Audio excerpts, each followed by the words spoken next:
Alunas e alunos do Lusíadas terceiro ano, saudações, videoaula número 2, apostila 1, Geografia Geral, módulo 4.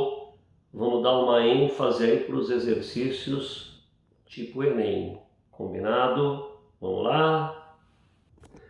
Então, olha isso daqui, módulo 4, evolução da etapas da evolução no capitalismo, tá?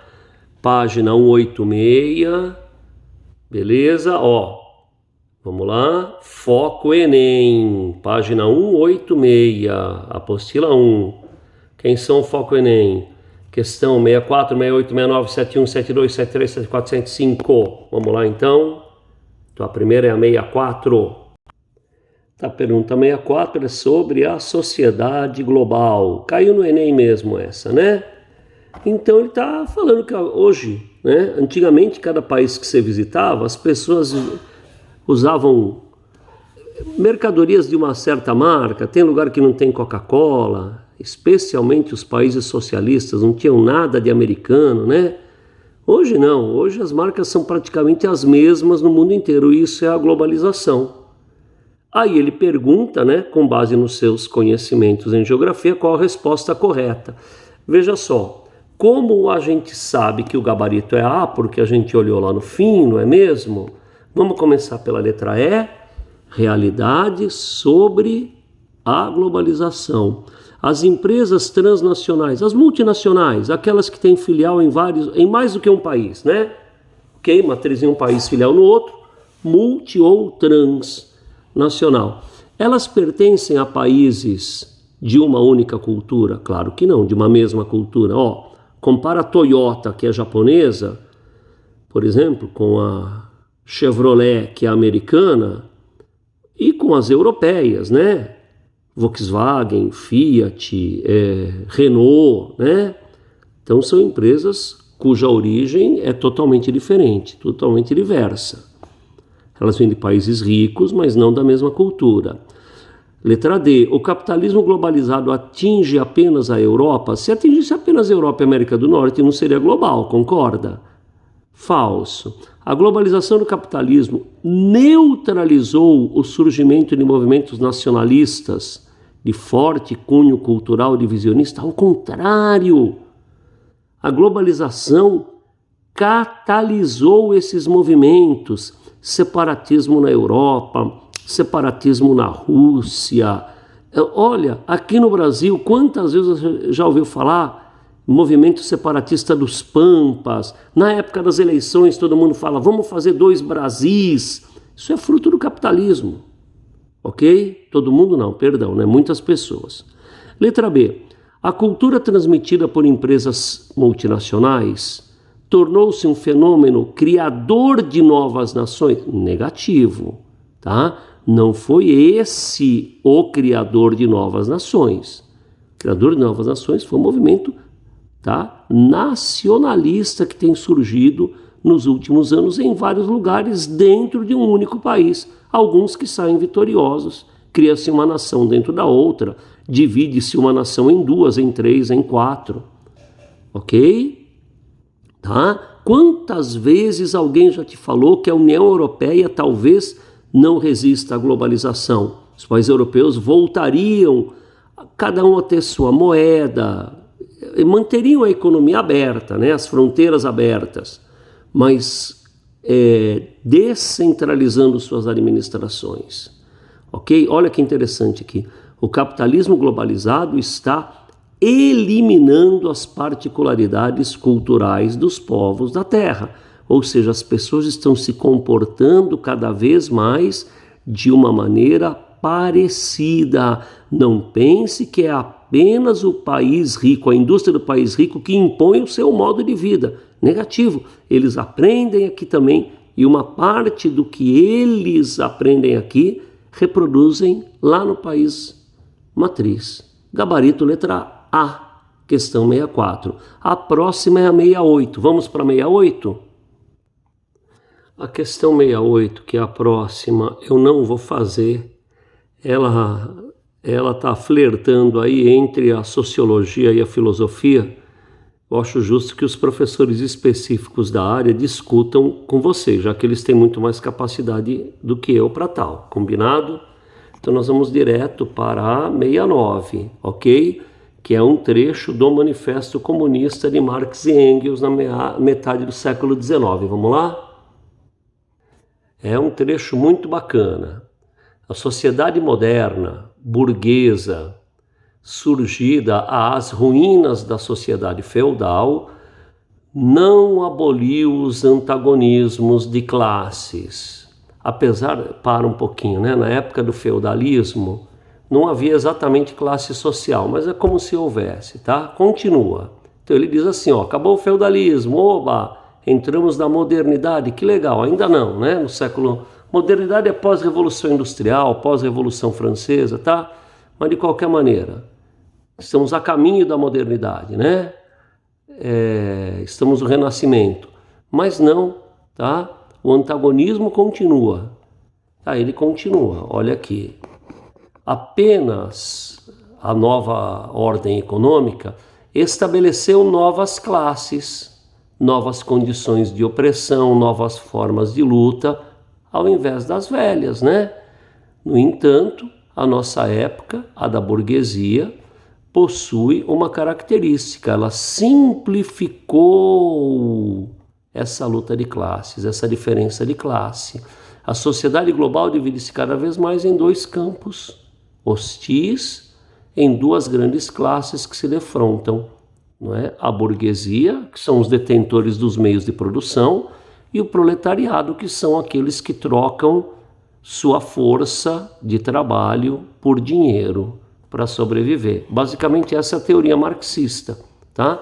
Aí vem o texto, ele diz assim, olha, a partir desse texto você entende, quando a gente usa a palavra socialismo científico, Karl Marx e Friedrich Engels tinham como alicerce na descrição do capitalismo, ok?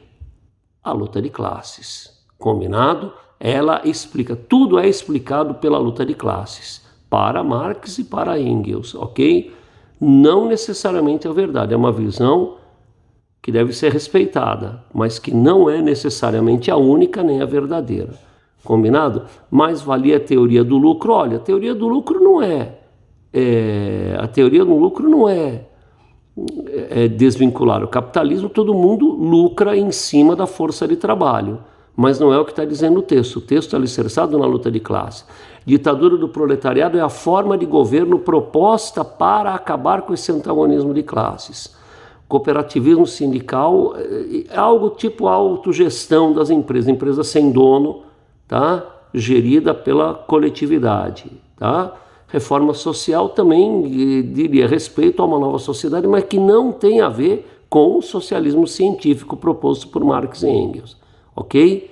Gabarito letra E. Próxima questão, número 71. Trecho de Adam Smith. A obra dele é A Riqueza das Nações, né? Adam Smith é o patriarca do liberalismo clássico, né? Do século XIX. Então, ele afirmava que a única fonte de riqueza é o trabalho. Não é a terra, mas é o trabalho. Quer gerar riqueza? Trabalhe. Tá? Da mesma maneira que eu falei, não, você pode discordar de Marx, mas tem que respeitar o ponto de vista dele, porque tem alicerces. O de Adam Smith, a mesma coisa, tá bom? Vira a página. Bem, por coincidência, né, lá em cima, voltamos ao assunto Karl Marx e luta de classes. A ideia central da doutrina de Marx é a história da sociedade humana, Qual é a ideia central? É que a história das sociedades humanas nada mais é do que a história da luta de classes. Lembra no Thomas Malthus? Vamos lá? Quando ele escreveu aquele livro, Ensaio sobre o Princípio da População, da origem ao malthusianismo, escreveu que a natureza impõe limites ao progresso material. Observe que ele está falando de dinheiro, riqueza. Ele é um liberal, liberal em termos econômicos, tá? já que a população cresce em progressão geométrica, enquanto a produção de alimentos aumenta em progressão aritmética. Olha só, pode-se pensar que os três pensadores defendem o liberalismo? Marx não. As três ideias proprietórias do proletariado? Só de Marx. Adam Smith propõe liberalismo? Sim. Malthus e Marx o socialismo? Malthus não. Malthus e Smith defendem o pensamento liberal e Marx o socialismo? É o gabarito, dedidado. Marx e Smith são considerados anarquistas? Negativo. Ok? O anarquismo, ele é um estágio, algo do tipo final da utopia comunista, né? Onde todos são conscientes da necessidade do bem comum e valores que nós temos como razoáveis, como universais, tipo Estado, no sentido de governo, tá? Divisão política, forças armadas, essas coisas são basicamente, para nós são universais. Para o pensamento anarquista, elas são formas de opressão que causam a infelicidade das pessoas, tá? E que a gente viveria melhor sem elas, desde que a gente tivesse como norte a consciência do bem. E para dar um exemplo, quem lembra quando teve a greve da polícia, né?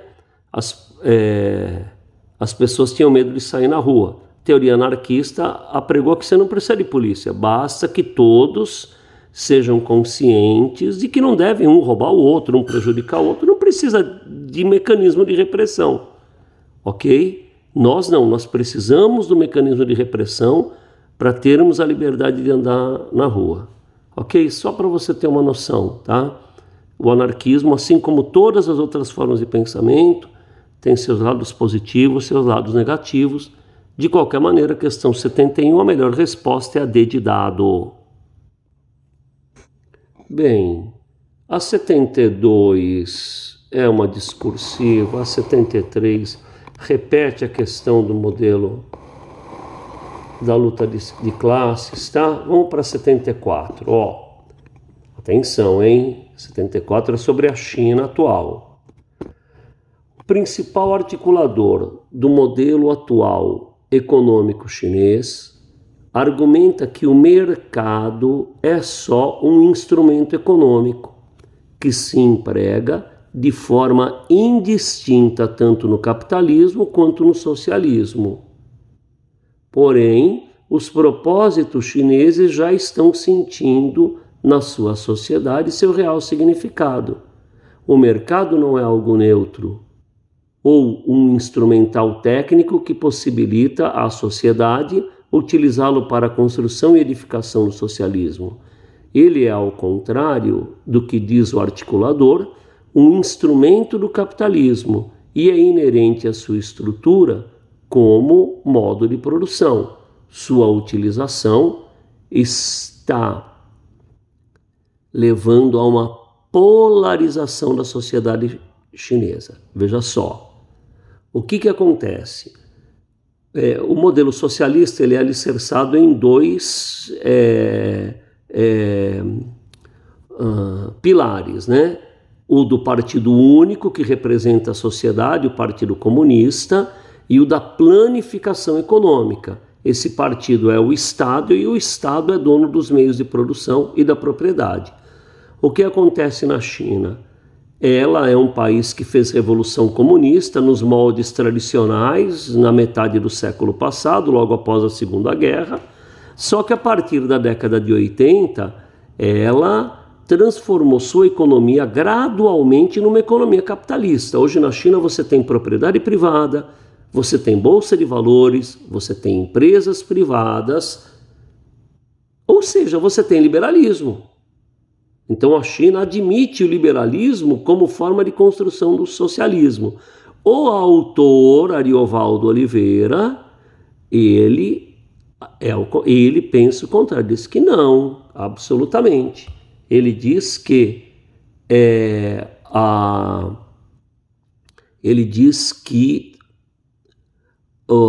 sem o liberalismo, que o socialismo e o liberalismo não casam.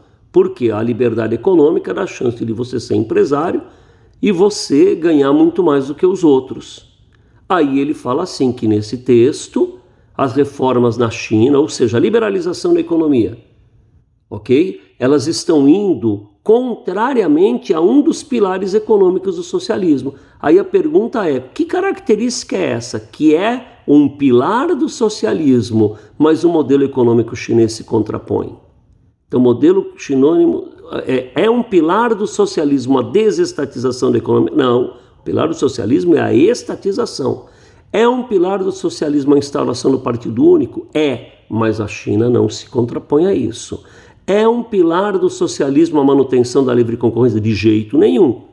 O socialismo, o pilar é a planificação da economia. É um pilar do socialismo a formação de sindicatos trabalhistas? Sim, desde que ligados ao Estado. O governo chinês mantém.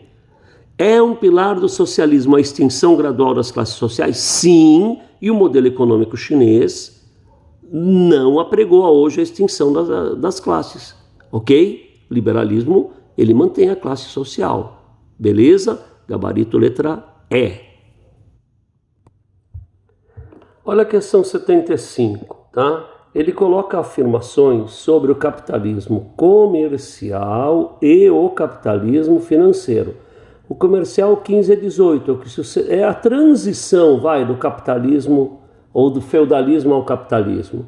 E o capitalismo financeiro é o de hoje. Tem o industrial no meio dos dois, né? As etapas de evolução do capitalismo.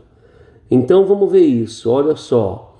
O capitalismo comercial marca o período dos estados absolutos e do intervencionismo estatal na economia, o que denominamos de mercantilismo.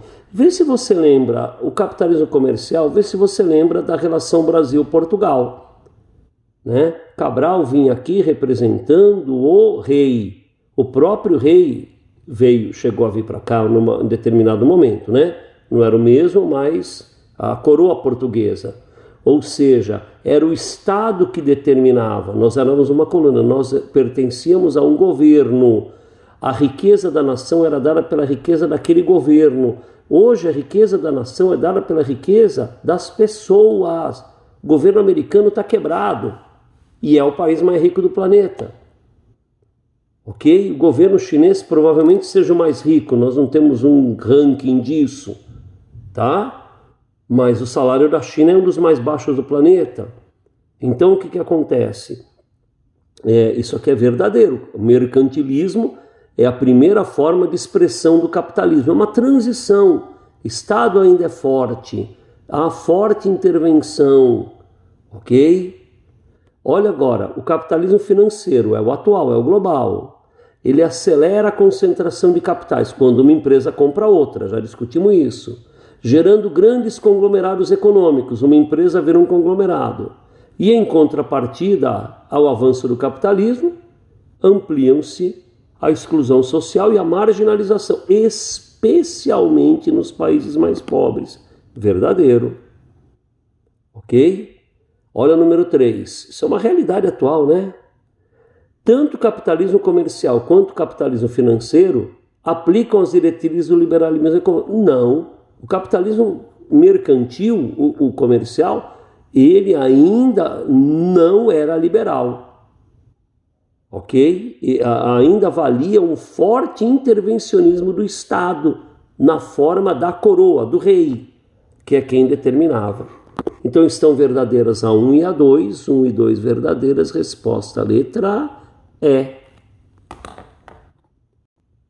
Olha só, como eu pulei duas questões aí, volta rapidinho para mim, para a questão 61, 62, 63, vamos fazer isso rapidinho, vale a pena? As três primeiras, página 186, tá? Módulo 4.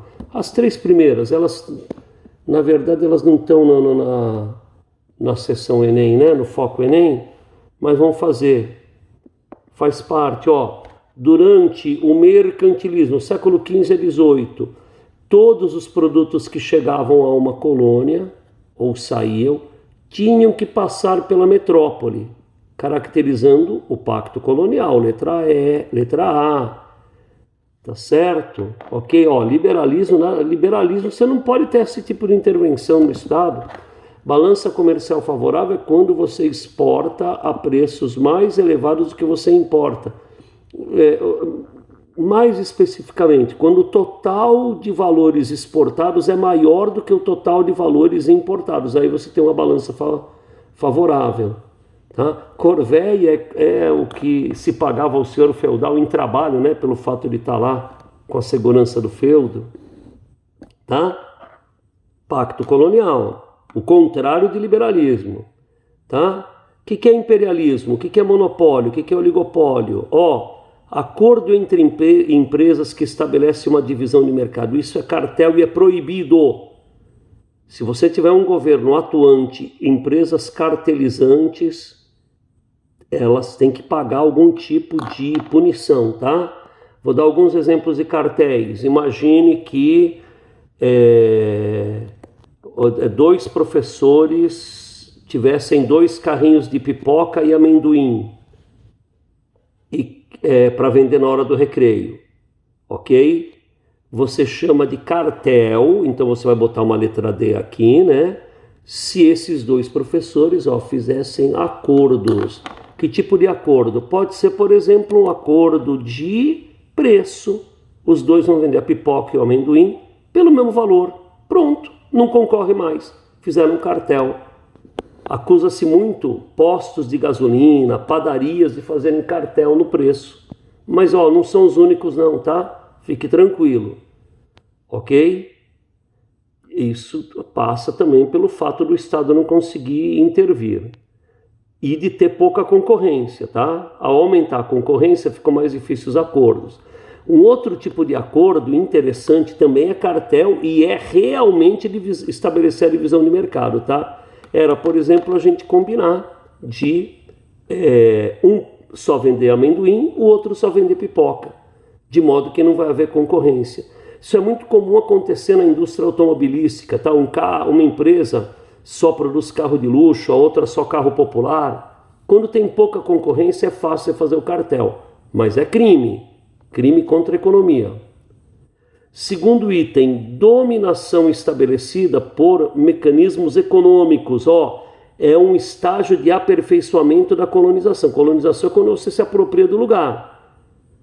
No momento que você dá a independência, mas mantém a dominação, só que agora apenas pela imposição econômica, você se tornou imperialista. A partir do 19, o colonialismo se tornou uma forma anacrônica de explorar. Ok? Pelo menos a visão marxista da história impõe que o imperialismo é a forma moderna de exploração de um sobre o outro. Pode botar uma letra A aqui então. Dominação de uma única empresa sobre um determinado setor da economia. E olha aqui, dominação do mercado por reduzido número de empresas. Então, quando é uma, monopólio. Quando são poucas, oligopólio. Uma das características do monopólio é que é fácil fazer cartel. Ok? Porque são poucas empresas. E, finalmente, ações dos cartéis para bloquear empresas concorrentes. Então, por exemplo, suponha que determinada empresa queira entrar no mercado, tá? Se as empresas existentes criarem mecanismos para expulsá-la, elas estarão praticando dumping. O dumping não é uma exclusividade dos cartéis. Uma empresa economicamente poderosa, ela pode fazer dumping também. Por exemplo, ela pode vender a mercadoria dela a um preço mais baixo que o custo de produção. Bravo, mas o cara é louco vender a preço mais baixo que o custo de produção? Sim, é louco. Só que ele vai quebrar todas as concorrentes. Assim que elas quebrarem, ele passa a vender pelo preço que ele quer.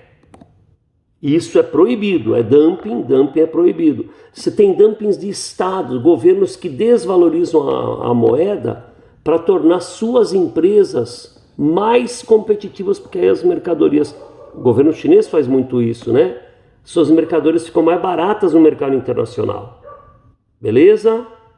Ok? Dumping. Pronto. Finalmente, só para fixar a ideia, né? Quando você fala isso aqui, ó, preocupação com as transformações do capitalismo na sociedade. Ok? É pensamento forte no 19 e 20. História como resultado de luta de classes. Inspirou diversos movimentos operários e revolucionários. Isso se refere a quê? Hein? Ó, tá? Ao socialismo real, ao anarquismo, ao neoliberalismo, ao liberalismo, ao socialismo científico. Gabarito é letra A, mas você fala, o que é o socialismo real? O socialismo real não é a inspiração, ele é o resultado, né? Pô, vamos levar à prática algo que acabe com o capitalismo. Combinado? Aí veio o que aconteceu de fato, que foram os países socialistas, que muitas pessoas afirmam que nada tem a ver com o socialismo científico, que na prática foi apenas uma ditadura, onde foi criado um Estado forte e capitalista mesmo. Ok? Espero que eu tenha ajudado. Até a próxima aula.